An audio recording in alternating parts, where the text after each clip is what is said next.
শিক্ষার্থীরা সকলকে আবারও স্বাগত জানাচ্ছি বাংলা বিষয়ের অনলাইন ক্লাসে। আজকে আমরা বাংলা বিষয়ের অনলাইন ক্লাসের তৃতীয় ক্লাস অতিবাহিত করছি। আমি আশা করি সবগুলো ক্লাস তোমরা মনোযোগ সহকারে পর্যবেক্ষণ করছো, শুনছো এবং সে মোতাবেক তোমাদের যে ব্যাকরণ বইটি আমরা ইতিমধ্যে বলেছি সেই বই থেকে তোমরা তোমাদের প্রস্তুতি কার্যক্রম অব্যাহত রেখেছ। শিক্ষার্থীরা আজকে ব্যাকরণের ক্লাসে আলোচ্য বিষয় হচ্ছে আমাদের ব্যাকরণ। গত ক্লাসে আমরা ভাষা নিয়ে কথা বলেছি সংক্ষিপ্ত আকারে অনলাইন ক্লাসে যা বলা যায়। আজকে আমরা কথা বলবো ব্যাকরণ। ব্যাকরণ মূলত ব্যাকরণ একটি সংস্কৃত শব্দ, ক্লিপবাচক শব্দ।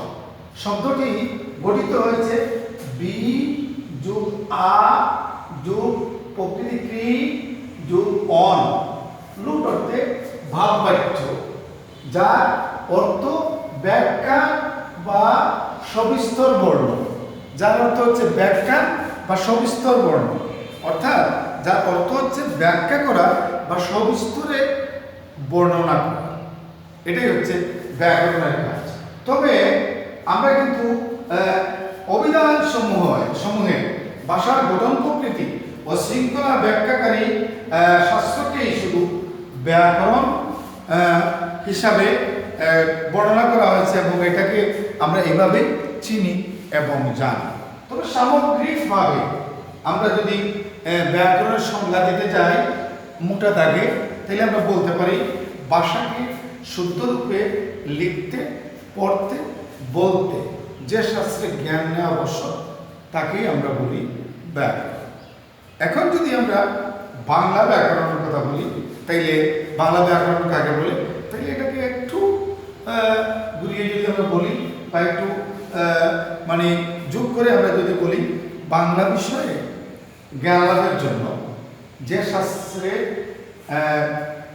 পাঠ করা প্রয়োজন, অর্থাৎ বাংলা বিষয়ে জ্ঞান লাভের জন্য যে শাস্ত্র পাঠ করলে বাংলা বিষয়ে আমরা জ্ঞান লাভ করে এটাকে লিখতে, পড়তে এবং বলতে পারবো শুদ্ধভাবে, তাকে আমরা বাংলা ব্যাকরণ বলতে পারি। এখন প্রশ্ন আসলো, ব্যাকরণে প্রধানত কয় প্রকার? ব্যাকরণকে আমরা প্রধানত তিন ভাগে ভাগ করতে পারি। এক হচ্ছে প্রথাগত ব্যাকরণ অর্থাৎ ট্র্যাডিশনাল ব্যাকরণ, দুই হচ্ছে সাংগঠনিক ব্যাকরণ অর্গানাইজেশন ব্যাকরণ, তিন হচ্ছে রূপান্তর ব্যাকরণ অর্থাৎ যেটা রূপান্তরিত হতে হতে আসছে। এই তিন ভাগে আমরা বাংলা ব্যাকরণকে আমরা ভাগ করতে পারি। হ্যাঁ প্রিয় শিক্ষার্থীরা, এখন প্রশ্ন আসলো আমাদের ব্যাকরণটা, বিশেষ করে বাংলা ব্যাকরণটা কবে থেকে যাত্রা শুরু করেছে? আমরা সাধারণত ইতিহাস বিশ্লেষণ করে সংক্ষিপ্তভাবে তোমাদেরকে যদি একটা ধারণা দিই, তাহলে আমরা বলতে পারি যে 1800 সালের গোড়ার দিকে ফুট উইলিয়াম কলেজ প্রতিষ্ঠিত হওয়ার পর ওই কলেজেরই একজন প্রিন্সিপাল বা ওই কলেজের একজন বলা যায় একজন উচ্চমানের গবেষক, যার নাম হচ্ছে উইলিয়াম কেরি, তিনি কিন্তু একটা গদ্য সাহিত্যের রূপরেখা দেন এবং এর পাশাপাশি বাংলা ব্যাকরণের একটা কাঠামোগত একটা দিক উনি খাড়া করেন এবং এটাকে অবলম্বন করে এর পরবর্তী সময় হেলহেড, তিনিও ইংরেজ। দেখো আশ্চর্যের ব্যাপার হচ্ছে উইলিয়াম কেরিও একজন ইংরেজ, হেলহেডও একজন ইংরেজ, এরা এবং আরও কয়েকজন এই বাংলা ব্যাকরণের একটা গঠন প্রকৃতি এবং এর একটা বিশ্লেষণধর্মী অবস্থান বাংলা ব্যাকরণের সৃষ্টি করেন। এর পরবর্তী সময় আমরা দেখি, বলা যায় সার্থক বাংলা ব্যাকরণ মূলত রাজা রামমোহন রায় হাতে রচিত হয় এবং এই ব্যাকরণটার নাম আপনাদের অনেকেরই জানা আছে, গৌড়ীয় বাংলা ব্যাকরণ। শিক্ষার্থীরা, এখন প্রশ্ন আসলো, এই ব্যাকরণ কেন আমরা পড়ব? আমরা সবাই জানি ভাষা সৃষ্টি হয়েছে আগে এবং প্রত্যেকটা ভাষা একটা শৃঙ্খলা বিধানের প্রয়োজন, একটা সুশৃঙ্খলভাবে এই ভাষা পরিচালনা করার জন্য ব্যাকরণ আবশ্যক। এই কারণেই ব্যাকরণটা আমাদেরকে জানতে হবে। আমরা জানি, আমি তোমাদের আগের ক্লাসগুলোতে হয়তো আমি বলেছি যে ভাষা হচ্ছে নদীর স্রোতের মতো প্রবাহমান, অর্থাৎ এক জায়গায় দাঁড়িয়ে নেই, ভাষা কিন্তু ছুটে চলছে। এই ভাষাকে ছুটে চলার ক্ষেত্রে তার গতিপথকে, তার এই যে সুস্থ এবং সুশৃঙ্খল ধারাকে নিশ্চিত করার জন্য এবং নিয়ম শৃঙ্খলা বিধানের জন্য ব্যাকরণের প্রয়োজন। অপরাপর ভাষার মতো আমাদের বাংলা ভাষায়ও ব্যাকরণের প্রয়োজন। এখন আমি কথা বলবো ব্যাকরণের আলোচ্য বিষয় কী কী, বিশেষ করে আমাদের বাংলা ব্যাকরণের আলোচ্য বিষয় কী কী। প্রিয় শিক্ষার্থীরা, ব্যাকরণের আলোচ্য বিষয় প্রধানত 3টি, কিন্তু আরেকটা বিষয়ও আলোচনায় আনতে হবে।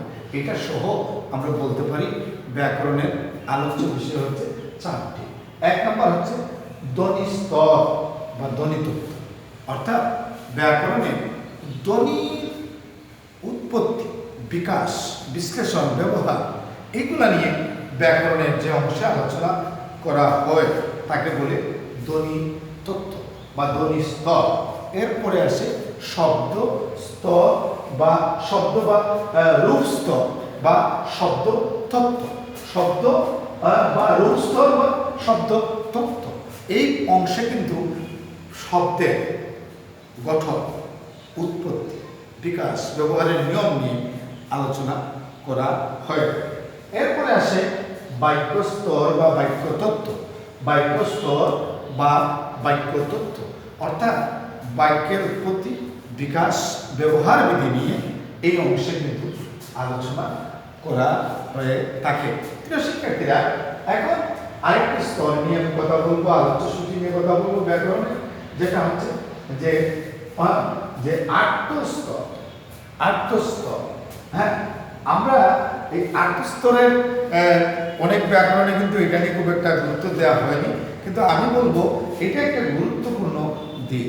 আমরা কিন্তু কথা বলার ক্ষেত্রে, ভাষা ব্যবহার করার ক্ষেত্রে, হ্যাঁ, যে আমরা উল্টাপাল্টা শব্দ চয়ন করি না, কোন শব্দের পর কোন শব্দ আসে, আমরা এই জিনিসগুলা ফলো করে কিন্তু আমরা কথা বলে থাকি।